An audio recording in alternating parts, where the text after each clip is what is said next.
समाचार पत्रों की रिपोर्ट के अनुसार माने तो उसमें साफ साफ कहा गया 18,000 करोड़ रुपए के टेंडर तो बगैर किसी क्वालिटी का इंश्योरेंस किए हुए दे दिए गए।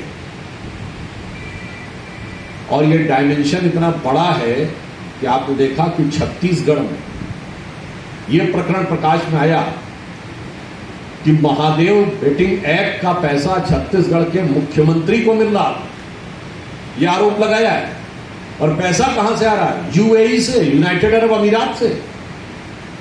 जुए का पैसा, विदेश का पैसा। और ऐसी बात पहले कर्नाटक में भी हो चुकी है। और वही जांच जब राजस्थान में हो रही है तो अब आप समझ सकते हैं कि इन लोगों को समस्या या पेट में दर्द क्यों हो रहा होगा।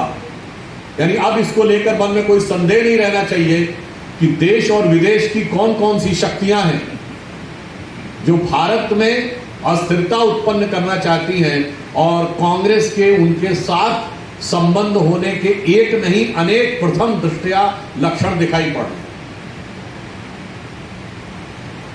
अगर आप देखें तो राजस्थान के अंदर भी जिस प्रकार से ऐसी शक्तियों को प्रश्रय मिला है वो अपने आप में बहुत चिंताजनक है। कांग्रेस भ्रष्टाचार के इस डायमेंशन में चूंकि उनके मुख्यमंत्री का नाम आया है और छोटा मोटा पैसा नहीं, आरोप तो बहुत बड़ा आया है। जांच चल रही है, जांच के बाद जो चीज होगी वो साबित होगी। ये लोग ये कहने का प्रयास करते हैं कि साहब ईडी की जांच हो रही है, हमें चुनाव के समय परेशान किया जा रहा है, ये आरोप। पहली बात बहुत स्पष्ट कर देना चाहते हैं, जांच एजेंसियों की जांच पूरी निष्पक्षता और वस्तुनिष्ठता के साथ होती है, विद इम्पार्शियलिटी एंड ऑब्जेक्टिविटी।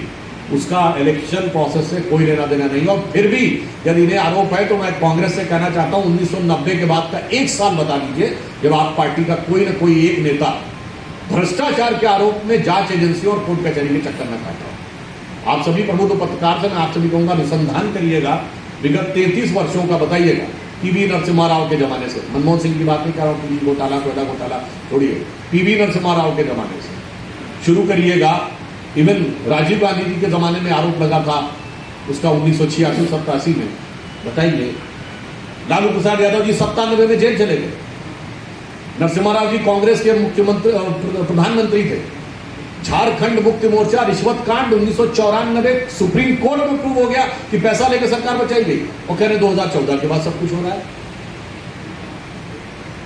और उसमें एक और कारण भी हो सकता है, कार्रवाइयां क्यों नहीं होती थी। वो जो नई नवेली पार्टी वाले हैं ना, एक आजकल आजब अलवेली वाली पार्टी, जो पहले क्या करते थे, साहब कोई कार्रवाई नहीं होगी, सब मिले हुए हैं जी, बचतवाद खुद फंसते हुए नजर आ रहे हैं जी, मगर हो सकता है उस समय सब मिले हुए थे इसलिए कुछ कार्रवाई नहीं होती। इसलिए मैं गंभीरता से कहता हूं कि कांग्रेस एक कालखंड बताए 1990 के बाद का जब उनके किसी बड़े नेता ने भ्रष्टाचार के आरोप में कोर्ट कचहरी और जांच एजेंसी के चक्कर न काटे हों। चूंकि अब भ्रष्टाचार में डूबे हुए हैं, इस कारण से ये इस प्रकार का प्रश्न उठा रहे हैं और जो जो जांच हो रही है गंभीर से गंभीरतर आरोप इनके ऊपर लगते चले।